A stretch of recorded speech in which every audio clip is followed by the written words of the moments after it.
Google data సెంటర్ల మీద YCP లేవనెత్తిన ప్రశ్నలకు సమాధానం చెప్పకుండా లోకేష్ వ్యక్తిగత విమర్శలు చేశారని మాజీ మంత్రి గుడివాడ అమర్నాథ్ అన్నారు. ఆయన నన్ను గుడ్డు అంటారు, నేను పప్పు అంటాను. ఈ వ్యక్తిగత వ్యాఖ్యల వల్ల రాష్ట్రానికి కలిగే ప్రయోజనం ఉండదని చెప్పారు. ఏపీలో గూగుల్ రాకను తాము స్వాగతిస్తున్నామని చెబితే కూటమి తప్పుడు ప్రచారం చేస్తుందని మండిపడ్డారు. మీరు అక్కడ ఐటీ టవర్స్ కట్టి అక్కడ ఐటీ ఈకో సిస్టమ్ ని డెవలప్ చేసి 25,000 మందికి ఉపాధి కల్పించేటువంటి బాధ్యత మీ సంస్థ తీసుకోవాలని చెప్పి కమిట్ చేశాం ఆ రోజు ప్రభుత్వంగా మేము.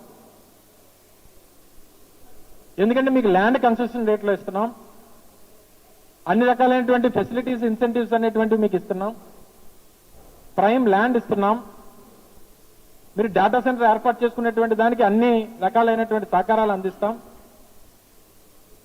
కానీ మీరు ఎంత అడ్వాంటేజెస్ ఈ రాష్ట్ర ప్రభుత్వం నుంచి మీరు పొందుతున్నప్పుడు ఎంత పెద్ద ఎత్తున ఉపాధి కల్పించేటువంటి దానికి మీరు కూడా ప్రమోట్ చేయాలి, మీరు కూడా ఐటీ టవర్స్ కట్టాలి, మీరు కూడా కన్వెన్షన్స్ కట్టాలి, మీరు కూడా హోటల్స్ కట్టాలి,